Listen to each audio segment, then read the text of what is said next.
محرم اصفهان بودم، یه خادم حرم امام رضا رو دعوت کرده بودن برای مدداهی.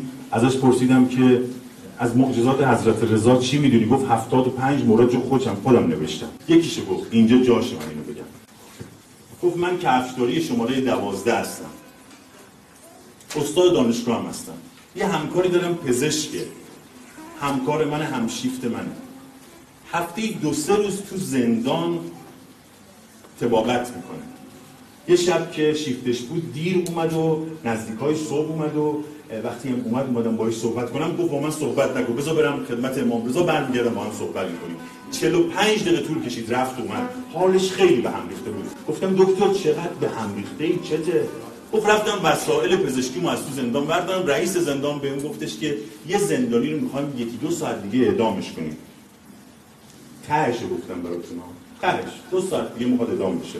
میخوایم سلامتی بدنش رو تایید کنی و به ما بگی تا ما آمادش کنیم برای اجرای حکم. میگه وارد سلول انفرادی شدم، یه جوونی روی تخت خوابیده بود. حال این که بلند شده نگاه کنه ببینه کی وارد سلول شدم نداشت.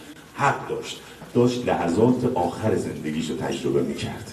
بالای سرش رفتم، نبضشو چک کردم، قلبشو چک کردم، دیدم حال عمومیش خوبه. نه این خوبی که من و شما هستیم و نه، چون 1-2 ساعت دیگه فقط میتونه زندگی کنه. اومدم از در زندان بیام بیرون، نامش رو امضا کنم، دیدم لبهاش خیلی تون به هم میخوره. گفتم حتما ضربان قلبش به هم ریخته. برای منم مهم بود، دکتر بودم، هر چند ساعتی میتونستم این حکم رو عقب بندازم. راضی بودم. جوون بود، توی دعوا یه نفر رو کشته بود، قاتل محسوب شده بود. دوباره اومدم ضربان قلبش چک کردم، نه قلبش سالمه. گوشی رو تو گوشم گذاشتم، هر چی دیدم نه اتفاق جدیدی نیفتاده. گفتم چرا لبهاش به هم میخوره؟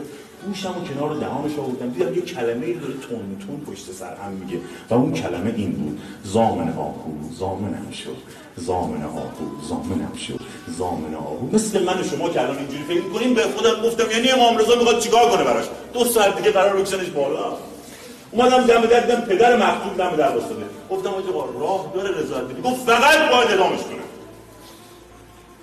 لحظه اجرای حکم من به عنوان دکتر ایستاده بودم، اون نفر بالای چهارپایه بود، خانواده مقتول هم ایستاده بودن. زمانی که باید خانواده مقتول بگن که چهارپایه رو میتونید بزنید، دیدم مادر مقتول چشمهاشو بست. دکتر دیگه حساس شده بودم به این موضوع، اما لحظاتی بیشتر طول نکشید که چشماشو باز کرد و فریاد زد به امام رضا بخشیدمش. دکتر میگه گفتم که اتفاقی افتاده، خودم رسوندم بهش، گفتم آقا خانم شما رضایت نمیدادید؟ من الان از شوهرت پرسیدم دم در، پس چرا چشاتو بستی؟ گفت نمیخواستم دست و پا زدن یه جوون رو ببینم. گفتم قبوله، پس چرا بخشیدیش؟ گفت آخه تا چشمامو بستم گنبد خوشگل امام رضا اومد جلو چشم، یه صدا تو گوشم گفت من ضامنش میشم. چه خوب امام رضا ضامن آدم بشه، مردم رو ولش